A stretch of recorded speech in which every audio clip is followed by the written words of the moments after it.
Ngjarje e rëndë është regjistruar në Pogradec, ku një person ka humbur jetën pasi është dëmtuar aksidentalisht me një fresibël teksa i punonte në banesën e tij.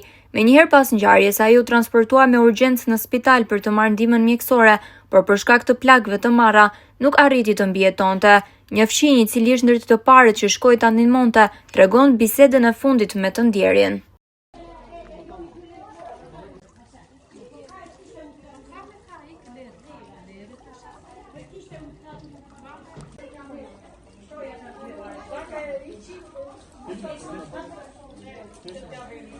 Mëngjes, erdi te unë, thash majt atje ku punoj, me erdin dhe do shkoj Korçë, e po mire, se është një nuse dhe do merr te vizën.